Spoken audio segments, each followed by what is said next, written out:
The advice and opinions expressed by the host of Autism Live and her guests are meant solely as suggestion and should not be in any way construed as child-specific advice. The Center for Autism and Related Disorders advises working with a board-certified behavior analyst who has experience with autism before starting any intensive behavioral intervention. Any choices you make in determining your child's treatment are completely at your own discretion.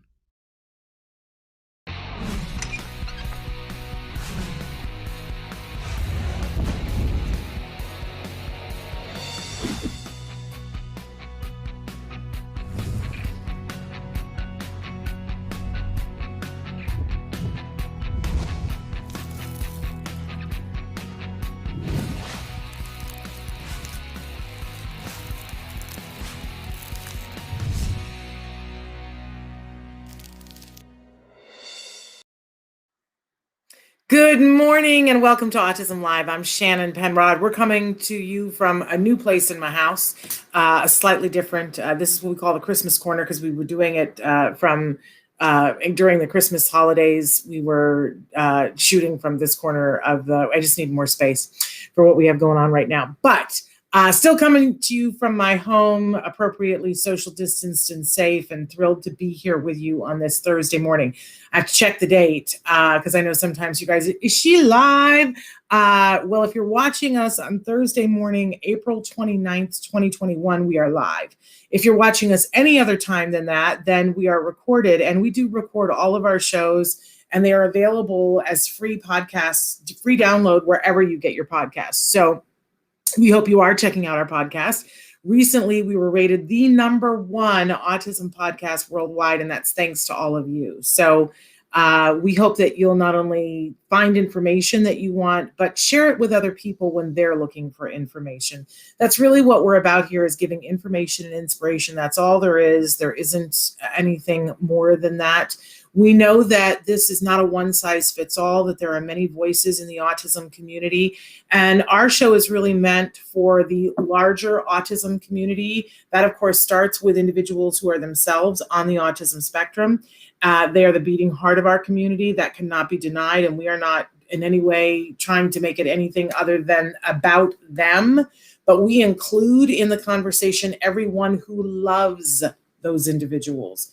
I know personally that is a larger community, and that together we can help to make sure that the world gets the information that they need for autism awareness and autism acceptance, but also so that individuals on the autism spectrum are given the respect that they deserve, that the dignity that they deserve, and the right to work, love, and play in all the places that they want to, not places that we're saying that they should be, that they want to.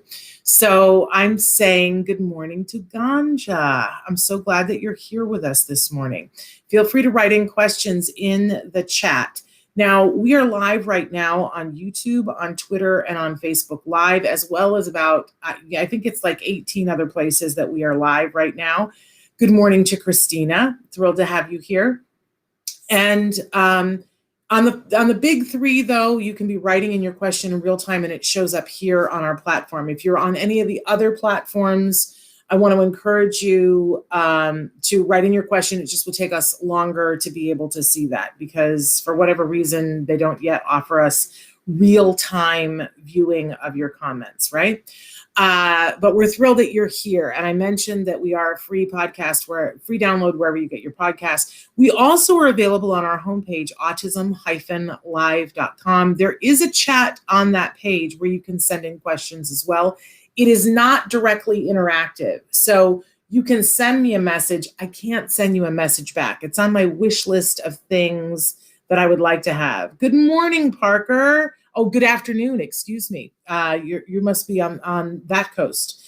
But Ganja, I'm glad that you are here and with us on the live chat. That's wonderful for me to know. Today is a great day, and we're excited to be here with you towards the end of this April fill in the A word, whether it's autism action, acceptance, admiration, whether it's awareness. We know that in different places and in different lives that you're focusing on a different A word this month, and we welcome all of the A words this month and every month, all of the time, right? So we hope that you have been experiencing. One of the things that I appreciate about the month of April, it's a really busy time for us usually, a little less in the pandemic this year and last, although we've tried to, make more things happen because it's a little bit less. But one of the things that I certainly appreciate during the month of April is that we get a little bit more news coverage. We get a little bit more attention in the mainstream media during the month of April. I think it's sort of, I noticed that it was a little bit less this month, but I think it's a little bit more in all the other months. So, we'll take what we can get and keep plugging on, pushing forward for more awareness.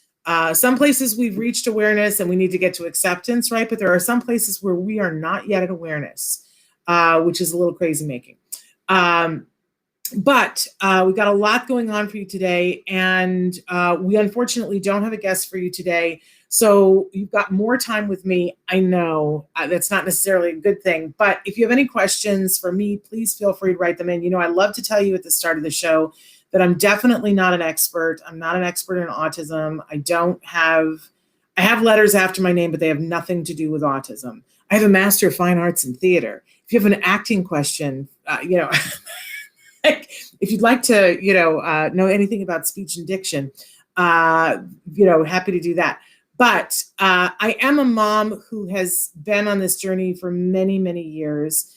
My son was diagnosed with autism when he was 2, and he's about to be 18. He was 2.5, and he's about to be 18 now, about to graduate from high school, he is college bound. And so I've learned a thing or three along the way. And more than anything, I'm a cheerleader for you. Wherever you come on to this beautiful, I think of it as this great big ball of a community. And wherever you enter, if you're entering as a person on the spectrum, if you're entering as someone who loves someone on the spectrum, if you're entering as a teacher who cares deeply about folks on the spectrum, wherever you are, I think your journey is valid and you probably have questions. And if I don't know the answer to it, which is highly likely, I sometimes know the person we can ask. So feel free to write in questions. I also have been covering autism in a journalistic format for well over a decade now. So I've met a few people. I've not met everyone, but I've met a few experts, and so well aware of who to jump onto. And today, because we weren't able to on Monday, we have 2 jargons for you, which they're kind of good that they go together because they're very confusing. So we're going to get to all of that in just a second, but I want to remind you that please write in whatever way is convenient for you. But if you're watching the show recorded and you're like, hey, I don't want to get left out of the questioning, please write your questions either to me at s.penrod@autism-live.com.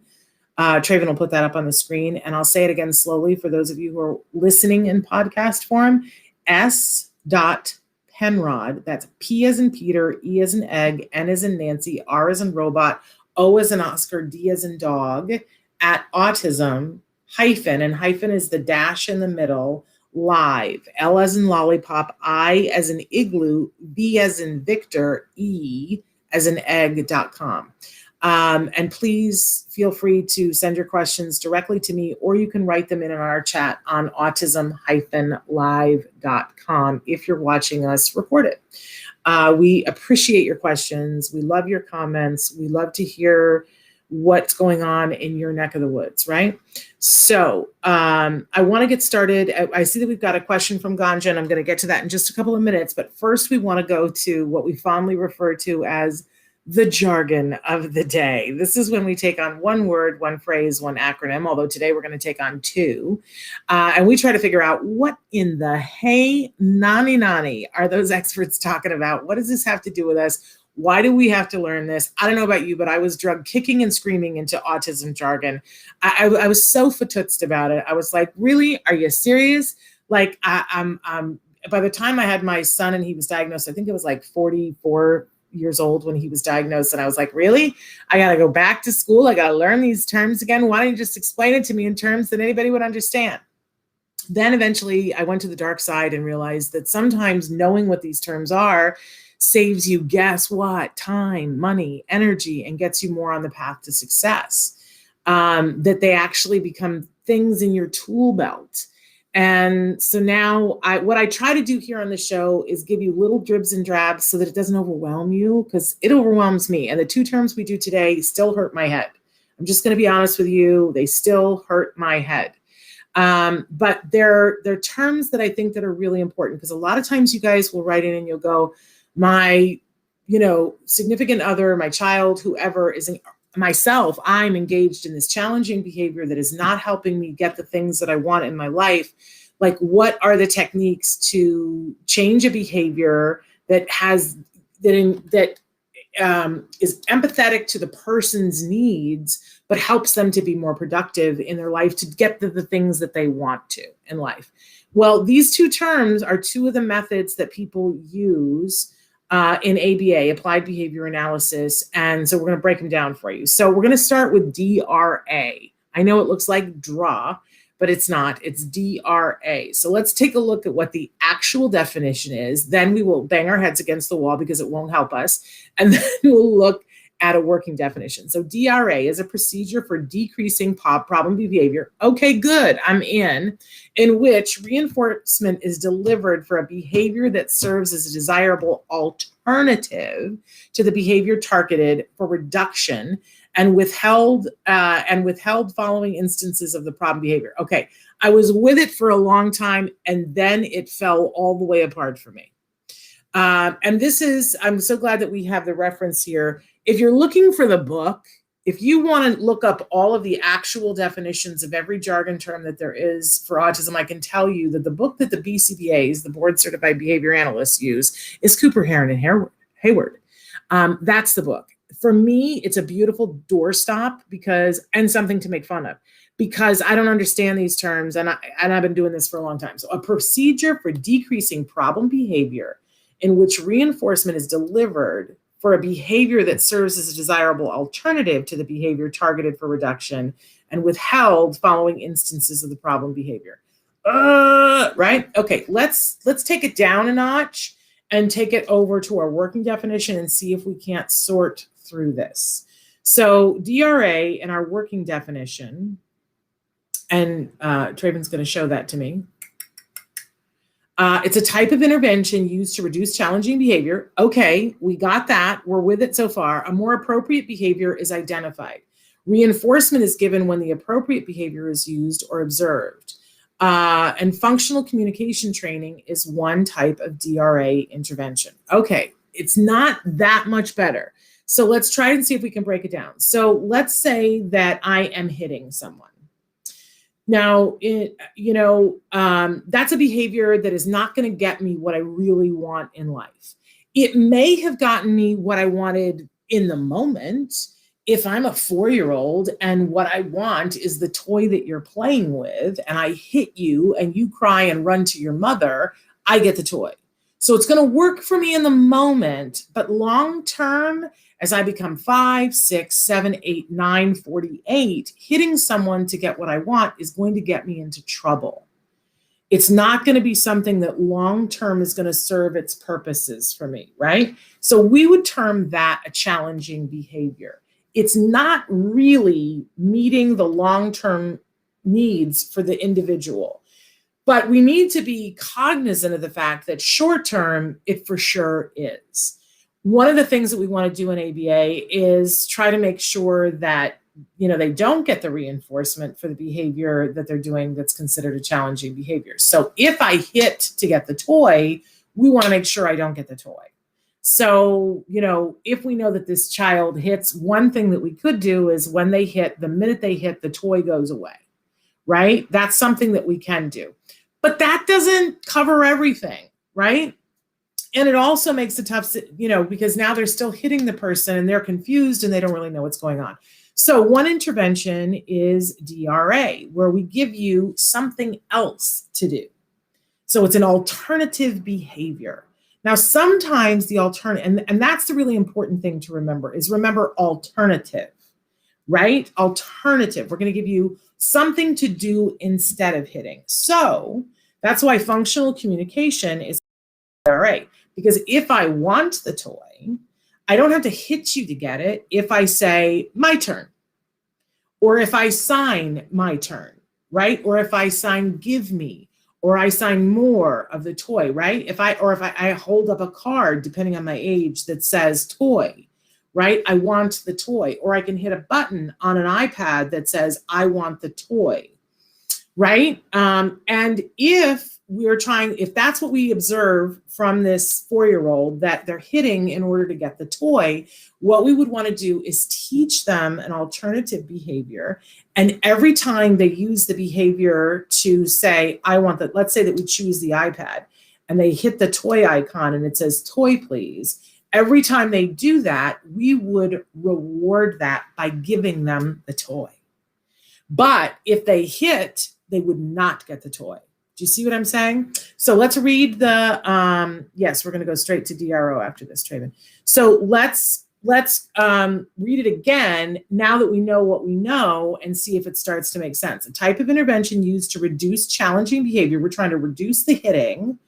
A more appropriate behavior is identified. So we identified that they would hit the little icon on the iPad and it would say toy, please. And then we're giving the reinforcement when the appropriate behavior is used or observed. So anytime they hit the thing saying toy, please, we're going to give them the toy. But we aren't going, what was in the actual definition that was tripping me up, at least, is that we don't give the reinforcer if the other behavior is observed. So if the challenging behavior happens, if they hit, the toy goes away. The toy goes away, because we're not reinforcing the old behavior. What we're trying to do is teach the individual, hey, we know you want something. You want the toy. We're going to give you the toy, but only when you do this, because this, hitting the little icon on the iPad, is something that's going to help you get to all of the good things in life and is not going to end up with you being in prison for having hit somebody, because it's not their fault that they don't have the ability to communicate in the way that the person with the toy has, right? But it's our fault if we don't teach them how to get what they want. That's really what we're saying here. So functional communication is one example of DRA. I will also tell you that sometimes an alternative behavior can actually compete with the behavior that you're doing. So let's use another example and say that this is something you guys write in about a lot, and I saw this on one of the chats that I'm in, that somebody was talking about their child spits a lot on their hands, and that they spit on their hands and then they play with it on their desk and on the table. And, that's a very sensory thing for some of our kids to do. Well, in some instances, the first thing that has to happen always is that somebody, an expert, has to look at it and go, what's the function of this? Because sometimes kids are doing it for a sensory thing. They could be doing it for attention, right? And it's important to know which first. But let's say that what we've discovered is that they're doing it for a sensory reason, that they like the feeling of this slippery sort of feeling on their hands and then to feel that on the desk. And so what we would do is give them a more appropriate behavior that would give them the feeling of that. I've seen people give kids what they call a silky, which can be either a satin or sometimes it's even a furry thing, but it's silky, right? And they get a silky to hold in their hands. And so they can play with that while they're in class and they can put it on their desk. But now we're not spreading germs. So their need is being met. And what we would do is reinforce that. When they're playing with the silky, we would say, Johan, great playing with your silky. Thank you for playing with your silky, and absolutely reward them for it. But it's preventing, the whole purpose of it is that it's preventing the behavior that has a problem. And the reason why spitting on your hands is a problem is because that's spread of germs, right? We can't have that in a classroom. But the person has a need, and we need to make sure that the need is fed. So alternative, and the key here is we need to reinforce the alternative. Now, sometimes the thing is actually reinforcing on its own, like the silky itself might be reinforcing, but we also want to put praise on it as well, so that it's really reinforcing. Oh, I can get my needs met, and it works this way, but this, I don't get my need, we would prevent them from doing that. We would wash their hands because we don't need the germs, and they wouldn't get the reinforcer for it. And we certainly don't want to praise it, right? So that's DRA. And you can begin to go, oh, okay, wait a second. So I've got a challenging behavior. Is a DRA appropriate? Best to consult with a BCBA, but you see how that makes sense. We're not saying to the person, stop doing that, because you know what? That doesn't work. If that worked, there would be no prisons. Stop doing that, right? And we all think that that's a way that we can get people to change behavior. The truth is, behavior is happening for a reason. We need to give them another way to get the behavior met, and we need to reinforce it, okay? So that's an alternative.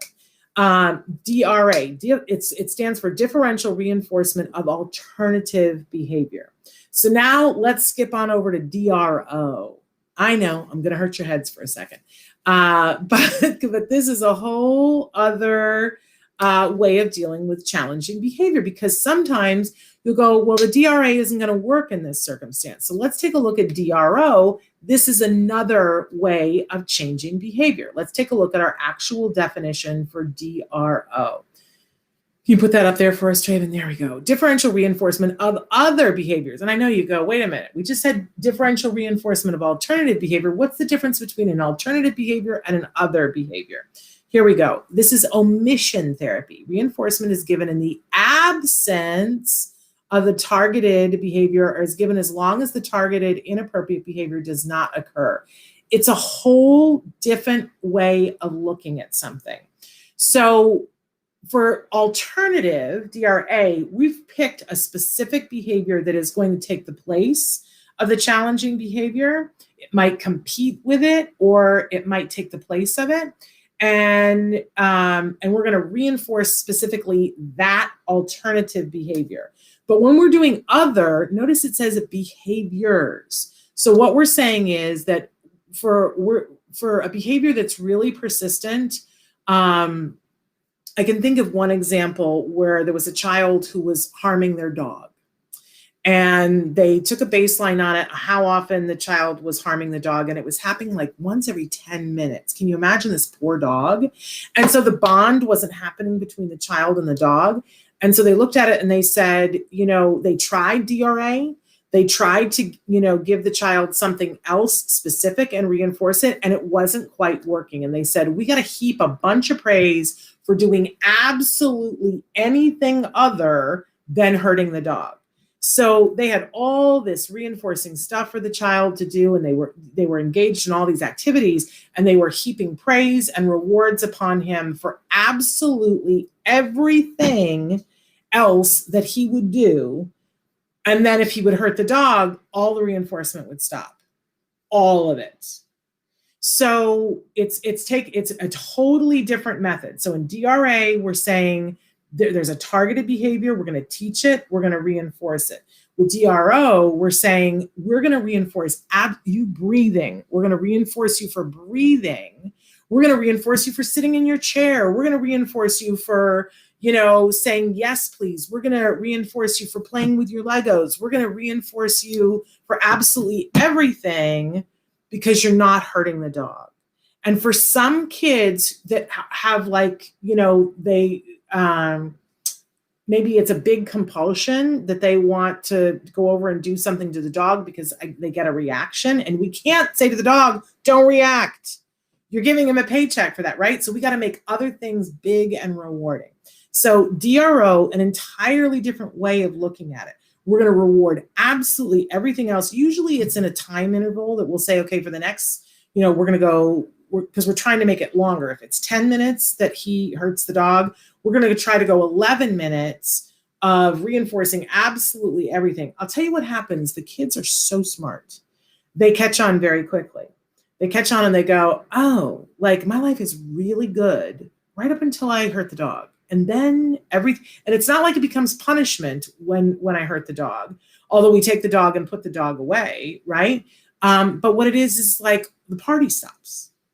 Like, it's just not as much fun when I've done this one thing. And it takes a little while, but the kids catch on to it pretty quick. Because people will say to me, well, I don't know how you would teach that to a child who's nonverbal and has low receptive language. Like, how do you philosophically say to them, it's not a good thing to hurt the dog? This really drives it home in a very quick amount of time, because it's like party, party, party, party, party, party, right? And the kids put it together. I'll tell you, one of the things that I don't think this is DRO, but when my son was being taught to make eye contact, we had great therapist who took the time to get to know my child and know that he was super into pirates, super duper into pirates. And so he would come to our house, and we had construction paper for him, and he would tear paper swords by hand, not cut them, because then that would make a sharp edge and there was potential for a paper cut. So he would tear them by hand, 2 swords. And he would have one of them, and he would give the other sword to my son, and they would have a sword battle. And oh my gosh, my son loved the sword battle, absolutely loved the sword battle. And but what would happen is every once in a while, the therapist would freeze. And the only thing that would unlock the sword fighting therapist is when my son's eyes would, just like, he couldn't even make eye contact, but he would pass his eyes. And that would be the thing. It was like the on button, right, to the party. And then every once in a while, he would freeze. And that idea of, I'm doing something and a party happens, I'm doing something else and the party doesn't happen, they get it. They get it very quickly. And it's a really lovely, pristine way of teaching something. It's hard. I think it's hard for families because it's like a lot of energy. It's easier to do with therapists that are young, because they will make it so reinforcing for the kiddos, and so that it's really noticeable when there's nothing. I think as caregivers, I certainly got tired. I was like, oh, this is exhausting, but it does teach it. Okay. Oh, somebody said we got rid of a dog because of that. That's unfortunate. That makes me sad. Okay. So those are our 2 jargon of the day. Let's move on to our question of the day. And Ganja, I am going to get to your question in just a second. So what drives you crazy? What drives you crazy? Because there's something that drives each and every one of us crazy. So what is it that drives you crazy? It drives me crazy when people try to gaslight me, when they try to tell me something isn't when it is. That's one of the things that truly drives me crazy. I'll tell you what else drives me crazy is bad customer service. I'm learning that I need to get over myself with that, that I need to take into consideration what the person is going through. I think a lot of times it's just bad training. I just wish that there was more. One of the things when my son was being diagnosed with autism, I was getting ready to start a customer service business where I was going to go into businesses and train their teams how to give good customer service, because I just don't think anybody teaches it anymore. And then autism came along, and I didn't go into customer service. Still kind of want to a little bit. But I love being a part of teaching individuals on the spectrum good customer service, because guess what? They're the best students at it in the world. From the time that my son was little, I taught him good customer service. And then, of course, my dear friend, Joanne Laura, she was running Glorious Pies, and I was a part of that and teaching adults on the spectrum good customer service. And Glorious Pies, they always gave good customer service, let me just say. I love that the population of the autism community is very rule-oriented. And when you are able to teach them, hey, when you adhere to this rule, here are the good things that happen, boy, they get it. And that's what good customer service is, right? It's very rule-oriented. When you acknowledge someone when they're standing in line. I love when I go to a store and I get in line, even if I'm the 10th person back, when the cashier looks up and says, hi, I know I'm in line and like I've been considered and I'm not just another number. we've all been to the cashier who like never looks up and is, ringing things up and never even notices you, right? But it's so much more. I'll wait in line so much longer when somebody says hi when I get in line. It's a millisecond, but it's an important thing. Yeah, I'm a customer service nut. Anyway, so what drives you crazy? Please write it in the chat. I love to know what makes other people crazy. I love that when my son got older and got more verbal, he was able to tell me that egg cartons, like those polystyrene egg cartons, make him full on nuts, that he can't stand the sound of, and after that, I got only paper ones or plastic ones and never got a polystyrene one again because he was like, oh man. And I didn't know when he was a kid that was one of the things that was setting him off. So what drives you crazy? Let's all talk. All right. And our topic this week, and I don't even remember what it is. Oh, progress. Progress is the thing, right? We all want to get to the promised land, but the thing that I've been told is that, when they got to the promised land, they still had to build things. There were no curtains hanging from buildings because there was no buildings. So we always want to just progress. It's that my favorite quote. Somebody asked me recently, what's your favorite quote? And I said, oh, Dory from Finding Nemo, just keep swimming, because it's progress. And progress over time is the thing that gets you to the top, right? That's the key. Are you making progress? And if you're not making progress, what needs to change so that you can make progress? For me, that's the be all end all. Okay, so I want to get to Ganja's question. I need your help for how to start therapy for my 8-month-old daughter. I see autism sign on my daughter's behavior. I didn't know what to do. Okay, so when your daughter is 8 months old, if you are starting to see signs that are of concern to you, I'm wondering, is there an older sibling that is already on the spectrum and that's why you're seeing it? Or has somebody caught this incredibly early? It's not that it's impossible to diagnose at 8 months, but it's harder to diagnose at 8 months. But here is the thing. There have been a couple of studies that have been done about starting very specific therapies with kids that are younger than a year, that if we start to see them not meeting their milestones, that we can begin the process of getting them caught up, because that's the whole deal. One of the things that happens with autism is that there is, either we don't meet the milestones or milestones are met for a while, then plateau, and then we lose some skills. And then there's a period of time when nobody knows what's going on. And that's critical time, because the further behind the child gets, the longer it's going to take to get them caught up. But at 8 months, you can't be that far behind. The maximum behind you can be is 8 months, right? And that would be unusual, right? So the first thing that I would encourage you to do is make sure that your child is healthy at 8 months. Because when a child is having, and we're talking about a baby here, if a baby is only having diarrhea and not having good bowel movements, if they are colicky and they're having a lot of gas and pain in their intestines, then we have to deal with that, because that will prevent them from learning. But I would encourage you, I'll be honest with you, I would love for you to send me your email. I would love to refer you to either Evelyn Kung or Dr. Doreen Granpeesheh and have them give you some things to work on.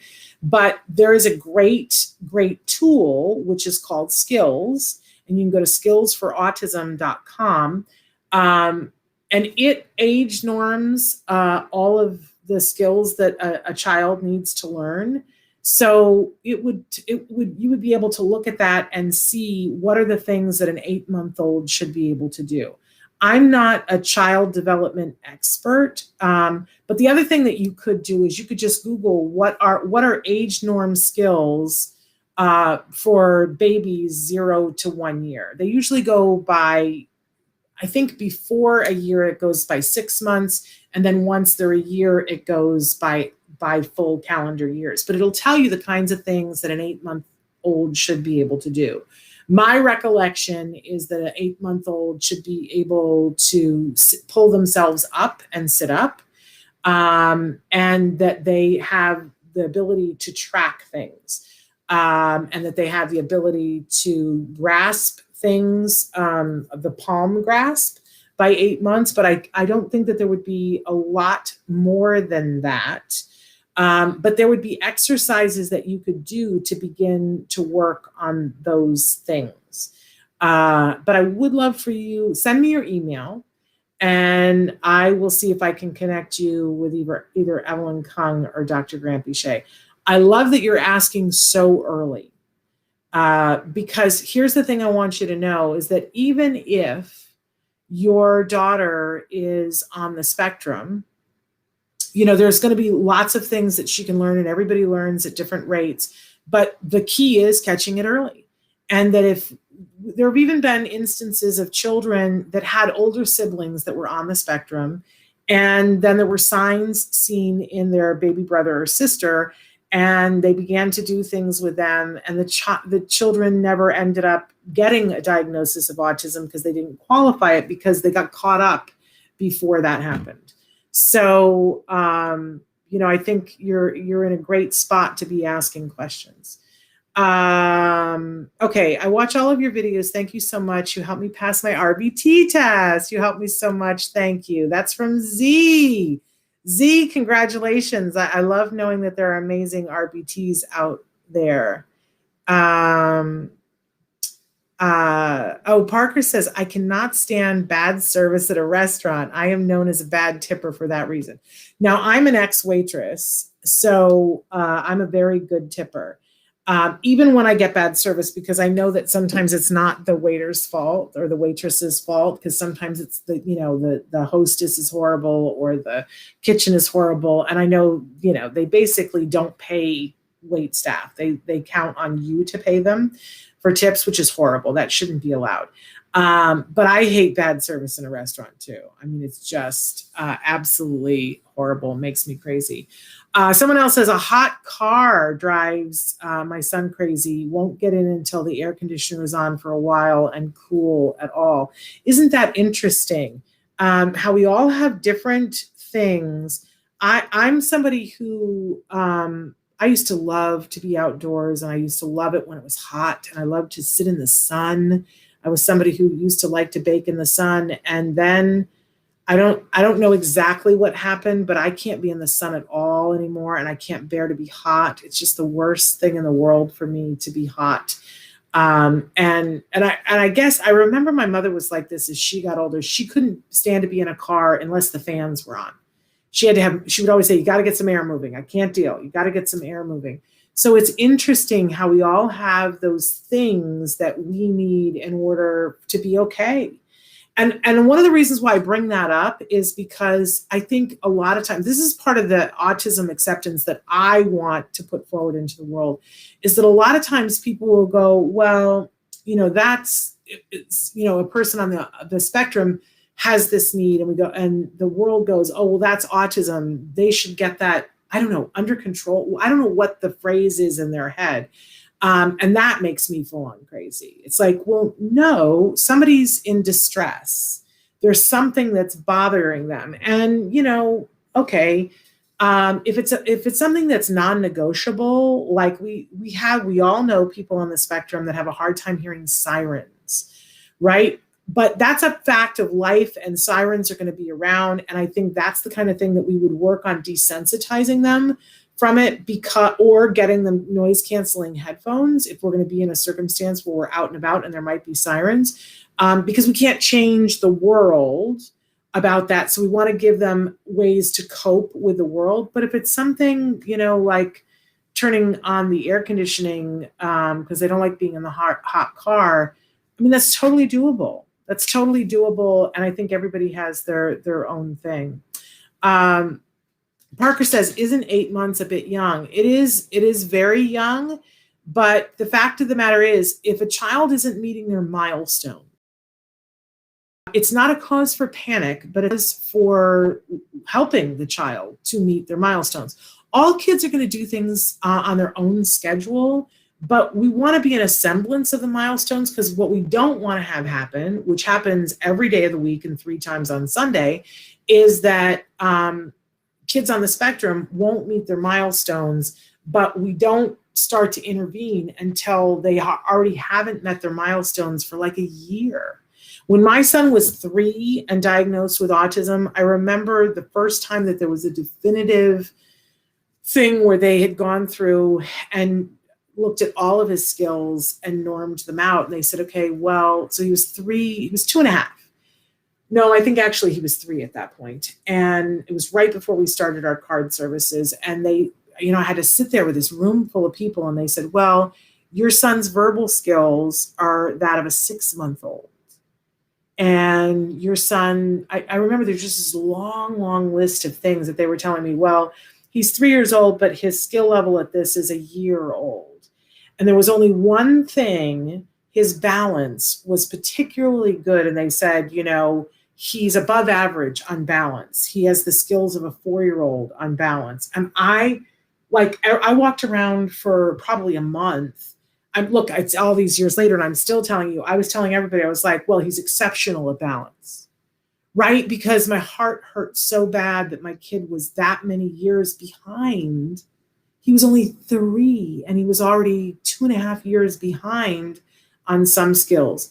And it took us 5 years of therapy to get him caught up on those things. And while we were catching him up on those things, he got behind on a couple of other things. There are still things that I think my son is exceptional and caught up on almost all things.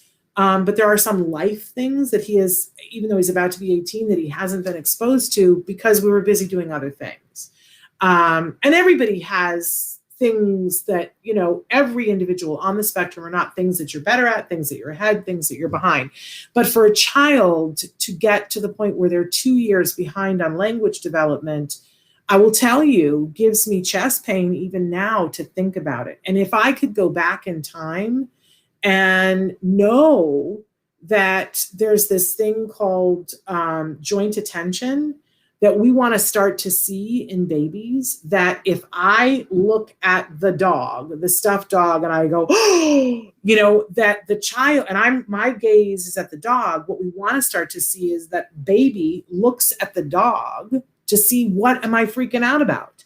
And then we both look at each other and I go, it's a dog, it's a blue dog. And the baby picks up information about the blue dog from me. That's the groundwork of all social skills. I used to go to Disneyland and I don't ride the rides because I get sick on the tram, but I would sit there and watch mothers with their 2-year-olds look at Mickey and go, oh, it's Mickey. And the 2-year-old would look and go, oh, and then they would both look back at Mickey and I would go, look at that. That's a miracle. That's not happening with my child. And if I had known that I could be working on that with my child and that it would help my child for the rest of my life, whoo, that would have been a good day. That would have been a really good day. So, it's never, we're always playing with our kids. We're always teaching our kids. I remember somebody telling me that they have to pull themselves up. So even when he was a little baby, we used to do the thing where you put your fingers out and the baby's grasp a hold of your fingers, and we would pull him up with our fingers and we'd go, ooh, and then gently put him back down and we would pull him back up and go, ooh. And if you think about it, we're just teaching him to use his stomach muscles, but we're giving him all that reinforcement when he comes up. And he learned that, oh, when I engage my stomach muscles, like I get entertaining things to watch. And that's just a very normal thing that you do with babies. When we sing to babies, all of it is an enriching learning environment. So 8 months old is pretty young to diagnose autism, but it's not too young to diagnose being behind, and to start to do things to make a difference so that they're not as far behind. If my son hears those sounds, he's mimicking for weeks. It gets to the point to where my ears are ringing well after. Yeah. And what's interesting about that is that if he mimics sounds, it makes me wonder what else can he mimic? If that's a thing that he likes to do, what would happen if we would put other things in his bank? So if he hears, I'm assuming that you mean like a siren, that if he hears the siren, that he's mimicking the siren. So, I think about that guy he was in all the Police Academy movies, very funny comedian who does sound effects with his mouth. Like he can do a helicopter and he can do all of that. Because my son liked to make noises and he made very high pitched noises like R2D2 noises. But I wonder what we found out later on for him, Kirsten, was that he had a very good ear for music.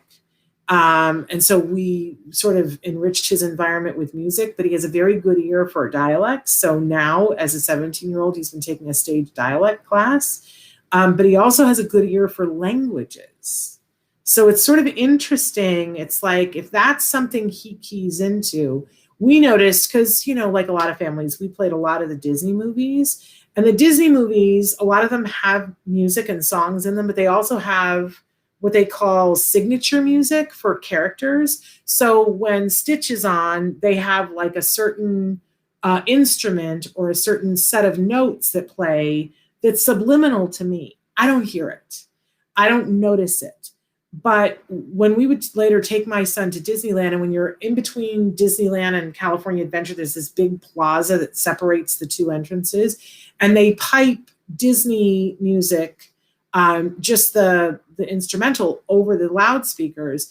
And we could sit there with my son and we could say, "What's this from?" And he could tell you what background music it's from. Oh, that's from this movie. That's from that movie. And he would be able to tell you, which is kind of amazing, right? So if your son is very keyed into those sounds, I wonder what would happen if you gave him something you want him to learn. He will sing, but won't talk in more than 2 words. Yes, chirps and squeaks. So is he able to sing an entire song all the way through? Because that's very telling. If he can sing, they've learned that, for instance, people who stutter will have a hard time accessing the part of their brain, and so they stutter. But if you ask them to sing, there's no stuttering, which is amazing, right? That we're learning in the map of the brain that things happen in different places. Does he like to sing, Kirsten? Because I would be singing with him and getting him to sing. We have some folks who learn how to sing what they want. So they learn a song, and then what we can do is teach them. So let's say, for instance, he says, "I want breakfast," and he can learn to sing, "I want breakfast." I'm not a singer, but like Moana songs, very cool. I would encourage that to the hilt. If think about what you're passionate about in life, and who you've become as a person because you're passionate about it, right? And I call it feeding the bank, because the world, it takes all kinds of people in the world. And when I look at people who are really successful at something, it's because they were so passionate about it that some people might have thought it was that they were obsessed with something. But if he is someone that the part of his brain is responding to singing, and that he's keying into communication through singing, I say put quarters in that bank. Have we already tried teaching him a musical instrument? Because, some people understand the language of music, which is math, really, better than they understand spoken language. We've seen this many, many, many times with folks on the autism spectrum, that they can pick up the language of music and very quickly become very good at the piano, guitar, whatever. I wonder if you have a little musician on your hands. But let me know. Have you tried playing piano or an instrument? Christina says, my son scripts all the time, but has minimal language. He has so many words, talks all the time, but expressive language is hard. Here's what I want you to know, though, is really good about that, Christina, is that the pathway is there. He has the pathway to it. Now, sometimes kids have apraxia, and that's much harder. If you have apraxia and we can't get to the words, like we physically can't get to the words, that's really hard. It's not impossible to work on, but it's really, really hard. But he has the words and he's scripting them. I really want to encourage you, Christina, if you've not already seen the film Life Animated, because there's this school of thought that people say kids that script, it's just babble. It is not. I just don't subscribe to that. And I love when Dr. Granpeesheh talks about this, and she says that if we gave context, that if we teach the kiddo how to, for instance, say, in the movie Shrek, when the gingerbread man says this, then the scripting would make total sense. But sometimes our kids are so clever. And if you watch A Life Animated, and it's about Ron Suskin's son, and that for years he scripted from Disney movies, and they just ignored it because they thought it was just him babbling and it was him not making sense. And then one day they realized that it was situational specific, that what he was doing was so much more complex than how you and I talk. He was in a circumstance and didn't know what to say. So he referenced the thing that he loved, Disney movies, and went, okay, which Disney movie does this situation apply to? Oh, the scene in Aladdin when Jafar says this, and then he would say it in that circumstance as a way of communicating with them. But mom and dad and brother did not know all the backstory because they hadn't watched Aladdin a million times and didn't know what the circumstance was. And once they figured out that that's what he was doing, it changed everything. And he's living, as far as I know, independently now, and is, largely communicative, not scripting. I mean, still occasionally, but watch that movie, Life Animated. We also interviewed the mom on the show. It would be on our YouTube channel. Interesting. So Kirsten wrote back in and said, yes, we have so many instruments and he can do all the notes verbally and can label every instrument. I just would want to put quarters in that bank, and I encourage you. We have kids that are nonverbal that take piano lessons. Obviously, you got to get the right person. A million years ago, when my child was just newly diagnosed, I was on a plane, and the gentleman in front of me at one point, somebody stopped and said, "Oh my gosh, are you so-and-so?" And he's standing in the aisle talking to this person sitting in front of me that I can't see, and they're talking about autism and music. And I was like, what? Why is this guy sitting in front of me on the plane? And so we got off the plane and I stopped him and I said, I got to stop you. What was this you were talking about? And he said, no, we've done all these. He said, this is an amazing thing. And that kids should be taught music on the spectrum because it unlocks a part of their brain that is a strength. And he had done lots of studies. And I encourage you, find someone or learn how to teach your son how to play the piano or another instrument. Could be a great thing. Shannon, you are an amazing storyteller and a great speaker. You make hard topics much more enjoyable and easy to listen. May God bless and protect you and your family. Oh, and right back at you. Thank you so much. That means so much to me. Christina says, he says, uh-oh, and it means he doesn't want to or doesn't like. We are learning what his scripts mean. It's hard. I am slowly learning. Music has helped our son so much as well. I want you to hang in there, Christina. I know it's hard. And I know that it's hard because what you want right now is for him to sit down and tell you everything that's in his head. You are like my sister from another mother, because that's exactly how I felt. But I also want you to know that it takes time. It takes time, but you've got all the components. I really, honestly, I believe that you're going to get there. Because you've shared with us that he does say things, that he walked outside recently and he said, Burr, it's cold. So that tells me that you're going to get there. It's going to take you longer than you want. But I think that you're going to get there, and you got to keep at it. Progress. That is what the topic is this week, right? Every little increment, progress. So keep breathing, just keep swimming. I really believe that you're going to get there, and things are going to be revealed, and it's going to be beautiful.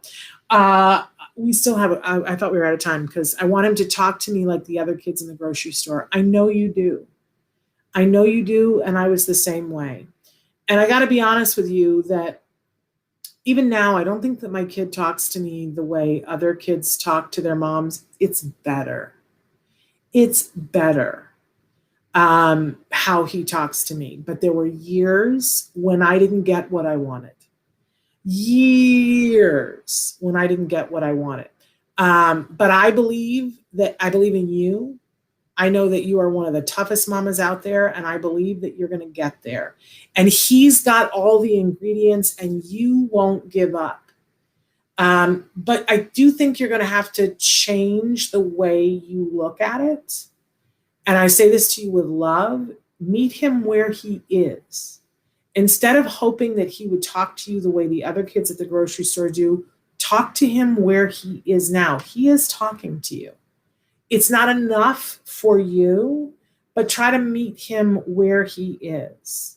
And when he says, uh-oh, and you know that what he's saying is something else, language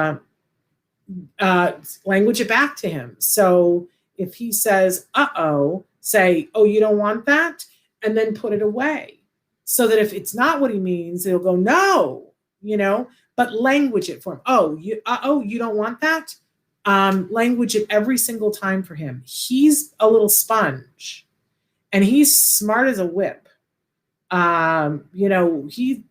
probably one day going to go work for NASA because he is so super duper smart. And I would feed that bank. You know that he loves the planets, and you know that he's all about that. So I would be feeding that bank.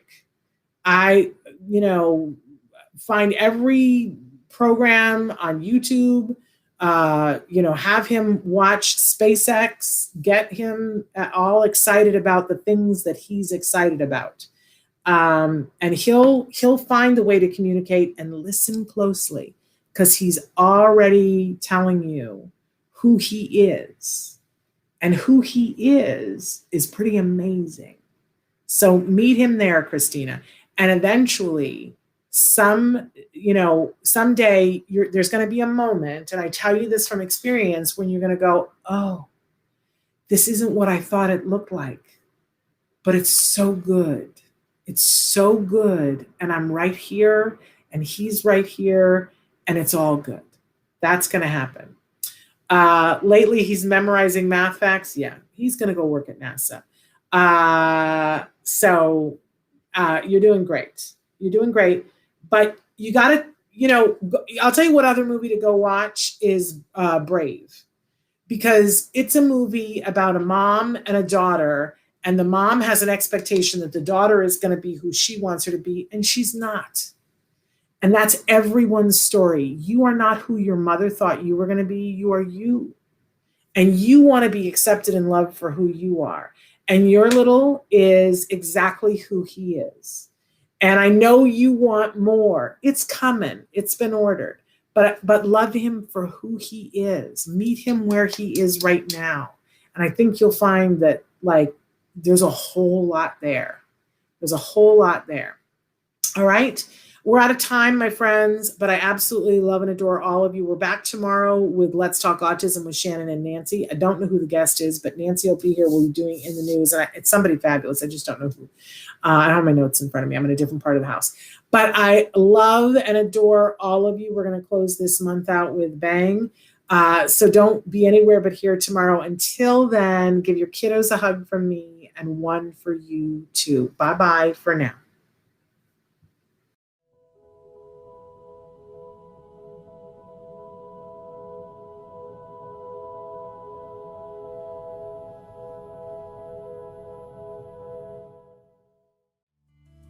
Thanks for watching Autism Live. If you found anything helpful in this video, please give us a like. In fact, make sure that you smash that subscribe button on YouTube and give us a like on Facebook.